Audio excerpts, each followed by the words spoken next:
बड़ा आश्चर्य हुआ, देवता लोग इतने परमार्थी से कब से हो गए हैं। कह रहे हैं देवता लोग इतने परमार्थी कब से हो गए हैं। इस मृत्यु लोक में तो आए दिन लोग मरते रहते हैं, न हमने बुलाया न परीक्षित जी ने पुकारा, तो भी बिना बुलाए ही देवता अमृत लेके, यह तो महान आश्चर्य है। कह रहे बिना बुलाए आ गए हैं। कोई ना कोई, क्योंकि कोई किसी के पास जाता है तो कोई ना कोई कारण भी होता है। और वो किस लिए गए हैं, वो किस लिए गए हैं, वह इस भागवत रूपी अमृत का रसपान करने के लिए गए हैं, वो किसी की सहायता करने नहीं गए हैं। तब तो यहाँ पहले कह दिया ना कि परमार्थ कैसे कर रहे हैं। आए दिन तो कितने मरते हैं कि परीक्षित जी के पास क्यों आए हैं। महाभारत में कहते हैं, प्रसंग आता है कि पक्षीराज गरुड़ जी को अपनी मां वनिता की दासत्व से मुक्ति दिलाने के लिए अमृत की आवश्यकता पड़ी थी। वनिता और कद्र में होड़ हो गई थी। एक पक्षी है जो जिनसे उत्पन्न होते हैं गरुड़ जी, राक्षसी प्रवृत्ति की थी। एक पत्नी बड़ी भाव भक्त थी। एक पत्नी ने प्रार्थना की कि हम मुझे 2 ही पुत्र उत्पन्न हो। कैसे हो, जो इस जगत की रक्षा करने वाले हों, धर्म को मानने वाले हों और यशस्वी हों, तपस्वी हों। ऐसे 2 ही पुत्र चाहिए। और दूसरी पत्नी ने क्या मांगा, कृष्ण का मुझे ऐसे सैकड़ों पुत्र हो जाए, ऐसी संतान हो जाए जो पूरे संसार में विष फैलाए, ऐसे। तो जो पहली पत्नी है उन्होंने 2 पुत्र मांगे हैं, एक गरुड़ जी हुए हैं और एक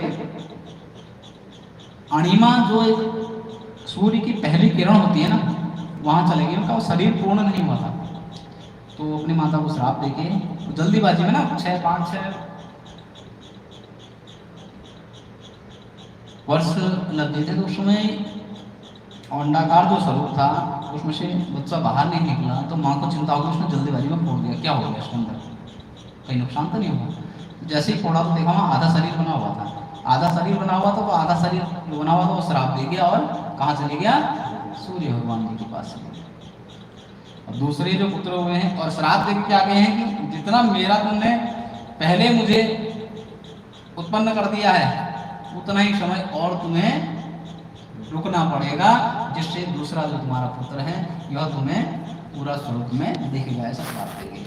और गरुड़ जी महाराज उत्पन्न हुए तब, और गरुड़ जी महाराज कहाँ गए, श्री हरि नारायण का वाहन बने। तो इस प्रकार देवराज ने वज्र लेकर युद्ध की चुनौती दी और कहा कि तुम अमृत जो हाथ में तुम्हारे लगा हुआ है, देवराज ने वज्र लेकर युद्ध की चुनौती देकर कहा कि गरुड़ जी ने देवताओं से कहा, आज सारे देवता मिलकर भी मुझे नहीं रोक सकते हो। कौन, किसको नहीं रोक सकते हो, क्यों नहीं रोक सकते हो, जो अमृत रूपी कलश है। यूं कहते हैं कि गरुड़ ने हठ किया, बलपूर्वक अमृत का कलश देवताओं से छीन लिया।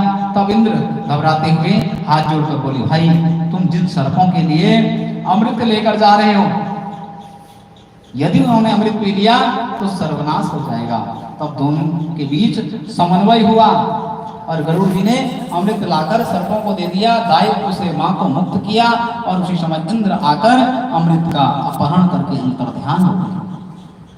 लड़ने मिटने को तैयार हो गए और अंत में दिया भी नहीं उनको। इस प्रकार इसके विरुद्ध आज परीक्षित जी को बिना बुलाए ही अमृत देने चले आए। कह रहे ऐसी विषम परिस्थिति हुई जिस समय अमृत चाहिए था, जरूरत थी, उस समय तो उन्होंने नहीं दिया, लेकिन आज ये बिना मतलब के, बिना मांगे अमृत कलश को लेके आए हैं।